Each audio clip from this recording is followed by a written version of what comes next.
E aí, galera, tudo bem com vocês? Estamos aí para mais uma edição do 6x1 Responde, aquele quadro em que vocês fazem perguntas, eu as respondo no vídeo, você vem aqui nos comentários e deixa uma outra pergunta para que eu responda na próxima edição, e assim a gente vai se retroalimentando até o fim dos tempos. Meu nome é Emerson Araújo, esse é o canal 6x1 e desde o início eu peço para você deixar o like no vídeo, se inscrever no canal caso ainda não seja inscrito, use os comentários para deixar a sua opinião sobre cada um dos assuntos abordados e também para fazer a sua pergunta para que eu responda numa próxima edição, tá? Lembrando que se você quiser comprar produtos oficiais do Cruzeiro, faça isso nas lojas do Cruzeiro. O QR Code está aqui na tela, link na descrição. Tudo quanto é produto que você puder imaginar oficial do Cruzeiro, camisa de jogo, de treino, raposão, boné, bermuda, tem trem demais nas lojas do Cruzeiro e eles entregam para o mundo todo, tá? Então, dá essa moral aí para o nosso patrocinador, Lojas do Cruzeiro, e vamos para as perguntas. Começo com a do Lucas Souza. Será que o Cruzeiro vai fazer pré-temporada fora de novo? Lucas, obrigado pela pergunta. Não tem nem como, né? Até porque a temporada começa já no dia 10 de janeiro, é o primeiro jogo do Cruzeiro oficial na temporada pelo Campeonato Mineiro, então nem tem tempo hábil, né, para a gente fazer igual na temporada 2025, que o Cruzeiro viajou para os Estados Unidos para fazer ali um período de pré-temporada. E convenhamos que acabou sendo um período muito mal aproveitado, né, porque o Cruzeiro foi com o Fernando Diniz, com uma base de time que depois não se sustentou, né, o trabalho não deu certo, o Diniz foi embora com 3 jogos na temporada, então acabou sendo uma pré-temporada desperdiçada. O Cruzeiro teve depois algumas pausas, né, algumas intertemporadas. Primeiro porque foi eliminado do Mineiro, depois na época do Mundial de Clubes, e esse ano a gente vai ter uma parada importante no meio do ano, que é a época da Copa do Mundo. Então, assim, tem papo de Vitória Cup, né, que o Cruzeiro jogou esse ano lá nos Estados Unidos, mas não dá para a gente descartar que no meio do ano aconteça alguma viagem para o exterior, até porque é um período que às vezes os clubes europeus também estão com alguma disponibilidade, alguma, não total disponibilidade, porque a temporada deles começa normalmente em agosto. Então poderia ser, né? Eu lembro que teve anos que o Cruzeiro viajou lá para Estados Unidos e México, por exemplo, né? 2014, o Cruzeiro fez isso.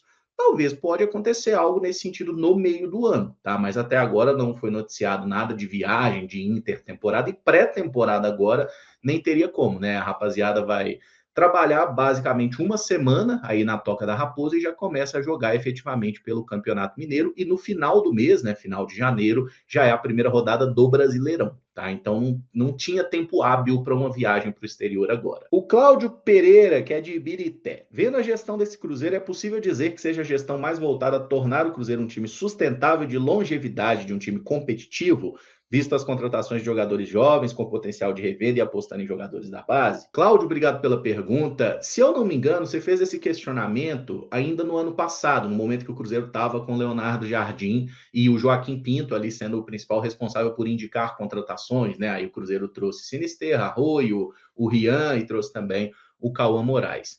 Se o Cruzeiro tivesse seguido nessa mesma lógica, né, nessa mesma estrutura ali, com o Jardim ficando e tudo mais, eu acho que provavelmente sim. Tá? Eu acho que o Cruzeiro estaria dando passos na direção correta, inclusive trabalhando com desenvolvimento de jogador, bom scout, captação de atletas. Mas essa saída do Jardim, ela parece ter mudado muito os rumos do Cruzeiro, né? A estrutura como o Cruzeiro está trabalhando agora, ela está me incomodando um pouco. Tá? Primeiramente porque o Bruno Spindel, que chegou, e aí falaram, não, ele vai ser um Pelaipe, ele vai fazer outra coisa. Ah, não, o Bruno Spindel chegou, mas ele vai trabalhar junto com o Joaquim Pinto, ninguém é chefe de ninguém. Tá me passando a sensação de que o Bruno Spindel é o cara que vai ser o responsável pelo futebol do clube, né? É o cara que tá aparecendo para falar, é o cara que vai tentar destravar a negociação do Gerson, não sei o quê. Cara, sei lá, eu não tô muito otimista nesse momento, tá? Com a forma como o Cruzeiro está gerenciando. Porque, pô, você pode dizer, emprestou o Gabriel porque não queria pagar o salário. Tá, mas tá querendo fazer uma loucura financeira muito maior pelo Gerson, né? Até o momento que eu gravo isso aqui não tem nada concluído, mas o Cruzeiro está disposto a fazer uma loucura no sentido de compra e no sentido do salário também. Afinal, o Gerson ganha mais do que o Gabriel, tá? Mesmo nas piores projeções que começaram a falar do salário do Gabriel, o Gerson ainda ganha mais que isso. Então, cara, assim, eu realmente não estou muito otimista nesse momento com a forma como o Cruzeiro está sendo administrado. Quero ser bem surpreendido e acho que convém a gente aguardar um pouquinho também, porque na prática não aconteceu quase nada no mercado do Cruzeiro até agora, né? Ainda está começando, tivemos poucas movimentações efetivas aí, então vamos dar um pouquinho mais de tempo ao tempo para ver qual que vai ser o sentido. Agora, eu gostaria muito de ver alguns atletas jovens aí que vão ser testados no Mineiro ganhando mais espaço, tá? Prefiro que o Cruzeiro dê oportunidade para esses jovens do que ficar contratando jogadores de carreiras pouco relevantes, e é uma coisa que parece que pode voltar a acontecer, né? Enfim, eu prefiro ver o Cruzeiro apostando em jovens, na própria base, do que ficar contratando jogador por indicação de técnico, de dirigente ou de empresário. Mas como o Cruzeiro vai trabalhar, eu honestamente, nesse momento, não sei. O Kaique Tiburcio pergunta: quanto para você seria uma boa proposta por Kaique Bruno e por Christian? Kaique, obrigado pela pergunta, né? Cara, é complicado assim, né? Você fazer precificação de jogadores, porque eu sempre parto de uma premissa muito simples. Se eu não quero vender o meu atleta, tipo, eu não vou pedir mixaria. Você tem que pedir para cima. Sempre fazer uma pedida alta, uma pedida relevante, uma pedida para que eventualmente o clube ofereça menos e você tenha uma taxa de barganha que, mesmo abrindo mão de alguma coisa, essa venda ainda fique boa para você. Tá? Então, no caso do Kaique, né, do seu quase xará aí, o Kaique eu acho que é um jogador que a gente poderia trazer assim alguma referência, até com o Wesley, lateral que o Flamengo vendeu recentemente lá para o futebol italiano. Eu acho que o Kaique é um cara que fez uma baita temporada. Tem uma coisa que conta a favor dele, que é o fato de ter um certo pedigree, assim, né? Que é um cara que jogou Sul-Americano Sub-20, jogou Mundial Sub-20. É um cara que está no scout dos clubes europeus há muito tempo, porque eles observam esses jogadores. Clubes portugueses, por exemplo, já sondaram a situação do Kaique em várias oportunidades, né? E o que apareceu de proposta sempre foi muito baixo, e pelo menos o Cruzeiro não deu o Kaique de graça para ninguém. É um jogador que não tem um contrato tão longo pela frente aí, né? São mais 2 anos de contrato, então é uma coisa que tem que entrar na equação. Se fosse para o Cruzeiro receber uma proposta agora pelo Kaique, pô, aí, Cruzeiro, você quer quanto no Kaique? Eu pediria 30 de euros. É o valor que eu pediria. E aí você barganha ali, porque 30 foi mais ou menos o valor que o Flamengo vendeu o Wesley, tá? E aí, pô, você pede 30 de euros ali, pô, se fechar nos 25 ali, dá para vender meio chateado, mas você vende. Agora, menos de 20 milhões de euros no Kaique depois da temporada que ele fez, eu acho que seria um grande erro. Apenas mais um erro, né, do Cruzeiro no mercado, tá? E assim, o Christian já é um jogador que não tem um valor tão relevante assim, porque o Christian é um cara que já está com 25, né? Já é um jogador mais velho. Eu acho difícil aparecer um clube relevante da Europa, assim. Pode aparecer time de Série A, né? De primeira divisão, mas um clube grande, eu acho difícil apostar num jogador que está com 25 anos de histórico aqui no futebol brasileiro. Mas, sei lá, se, pô, aparece um time aí, pô, você quer quanto no Christian? Eu pediria 20 de euros, entendeu? E aí, pô, uns 15, dá para fechar nos 15? Dependendo, dá para fechar. Mas sempre tem que ser isso. A sua pedida tem que ser alta, gente. Você não pode chegar e falar assim, me paga 5. Não tem como melhorar isso aí? Não, porra. Se o jogador tem contrato, o jogador é seu, você não quer vender, você não tem que botar preço baixo no jogador.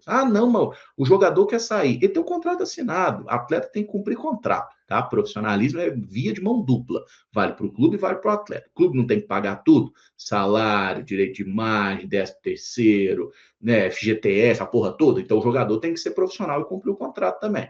E é claro, né? As partes conversam, negociam, mas o clube não pode ser otário, tá? Então, se eu tivesse que chutar um valor, seria isso aí, tá? O Kaique, 30 de euros e o Christian, 20. O Vitor Fonseca pergunta: Caramur, você não acha que estão tentando tumultuar o Cruzeiro? Será que não seria interessante o Pedrinho fazer uma proposta de 10 milhões de euros no Arrascaeta e um salário mensal de 3 milhões e meio de reais? Só para dar uma resposta também. Vitor, obrigado pela pergunta. Confesso que gosto desse tipo de resenha, tá? Mas isso aí é aquele negócio, né? Seria uma resposta ao Flamengo, porque o Flamengo está tentando contratar o Caio Jorge, que o Cruzeiro já deixou claro que não quer vender.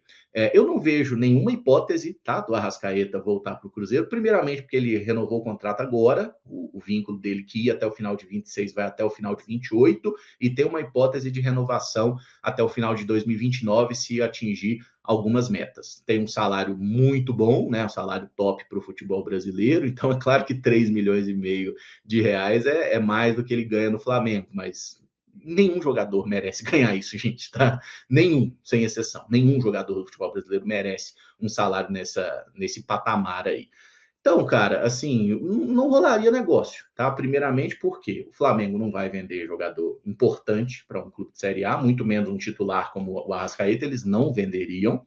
E eu acho que o Arrascaeta não tem interesse em sair do Flamengo e voltar para o Cruzeiro. Não tem interesse. Pô, tá lá no Flamengo, é ídolo.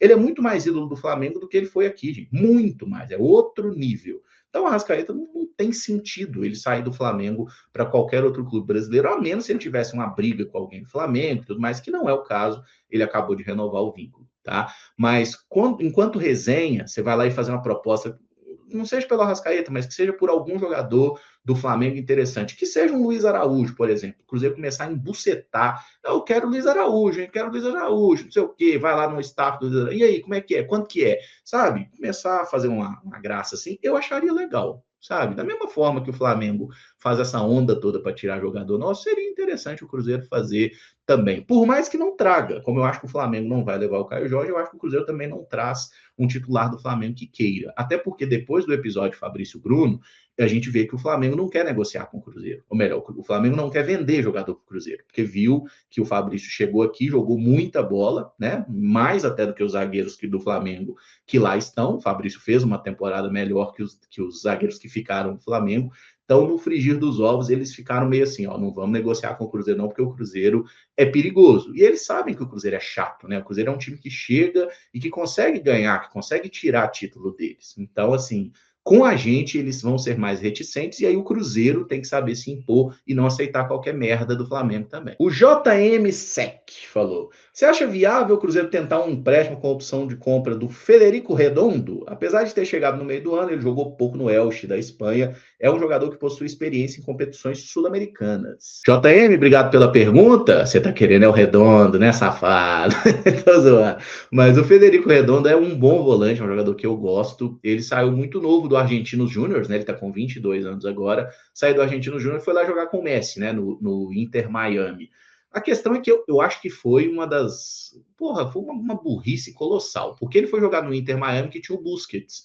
E ele é um primeiro volante ali com características parecidas com a do Busquets, né? O cara que vê o jogo de frente, tem um passe muito bom, não é um jogador rápido, muito pelo contrário, é um jogador mais pesado ali no meio-campo.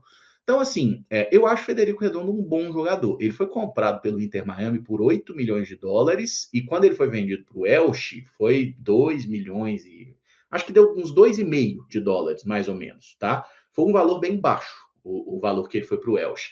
Mas aí tem um detalhe, né? Quem é o Elche? Que o dono dele é o Christian Bragarnik, que é empresário, é o principal empresário do futebol argentino, que é empresário do jogador. Então ele está no Elche largado lá, como você citou, reserva. No campeonato espanhol atual, ele entrou em 4 jogos, sempre vindo do banco, mas é um jogador que não está sendo bem utilizado.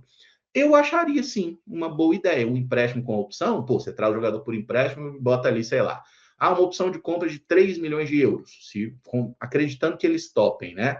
Pô, você vem, testa o jogador durante um ano, se der certo, legal, você compra, se não, você devolve. No mercado que a gente está vendo hoje, eu acho que seria uma aposta muito interessante. E olhando os números dele, não tem como avaliar ele no Elche, tá, gente? Ele mal jogou. Ele até fez um gol no jogo da Copa do Rei, mas não tem como avaliar, não tem número, não tem lance, não tem porra nenhuma para avaliar dele no Elche. Nos Estados Unidos, ele teve uns momentos bons, outros abaixo. Eu vi que ele teve 3 pausas por pequenas lesões, uma no joelho, 2 lesões musculares. Talvez isso tenha afetado. Redondo, que é filho do Redondo, né? O Federico é filho do Fernando Redondo, aquele icônico volante que jogou no Real Madrid. Então, assim, eu acho que seria uma aposta legal para o Cruzeiro. Não sei se é um nome que o Cruzeiro trabalha, mas a gente está falando de trazer ali mais um volante, eu acho que seria bom. E pensando, né? Pô, é um volante argentino. Acho que o Lucas Romero ajudaria esse cara também na adaptação. E ele jogou com o Vidalba, eles jogaram juntos no Argentinos Júnior, lá jogaram Libertadores, como você citou, é um menino que já teve uma experiência internacional. No futebol argentino, os números dele foram muito bons, tá? De recuperação de bola, de passe, de ganho de duelo. Lá no futebol norte-americano deu uma caída e agora na Espanha não tem nem como analisar. Então, pensando em scout, né?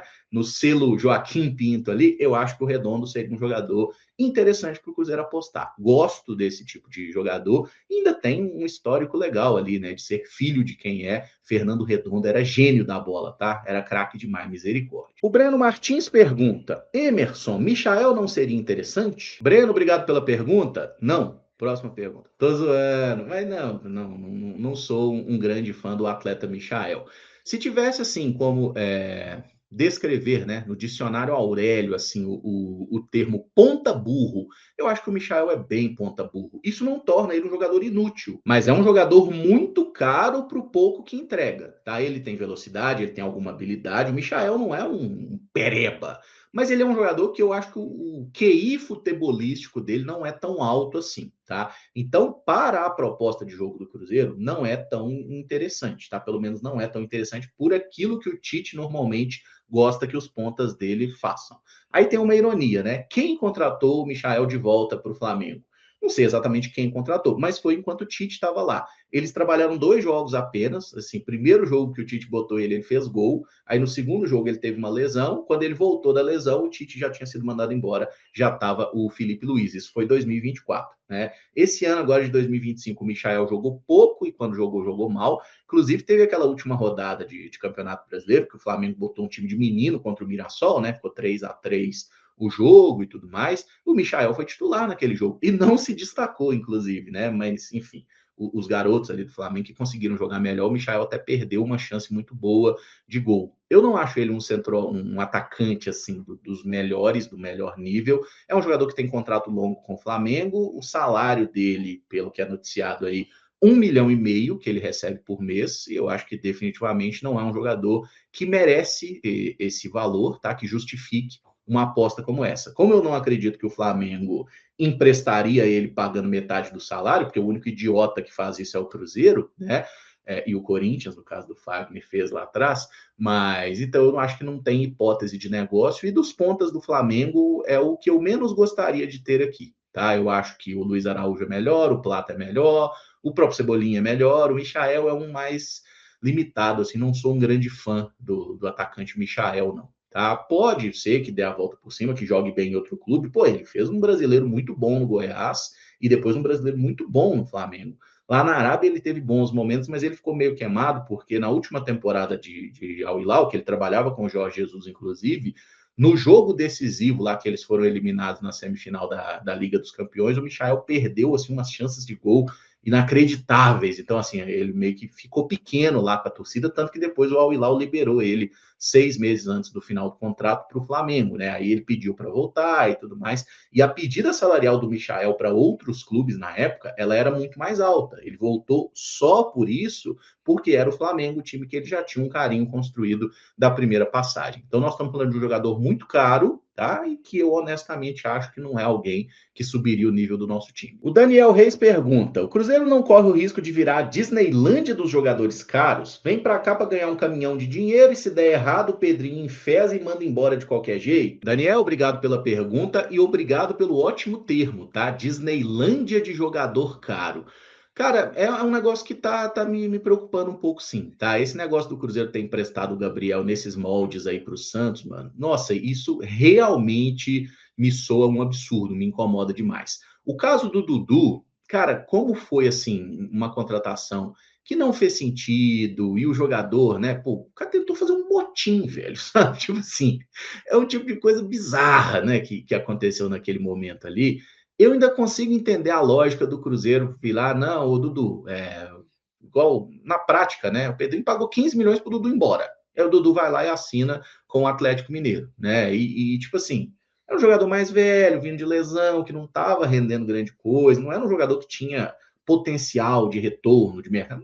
Não era, tá? Então, assim, agora esse caso do Gabriel já me incomoda um pouco mais, e aí tem outros jogadores que possam estar no elenco que a gente enxerga situação similar, né? Tá no Cruzeiro, não rende e tá de boa.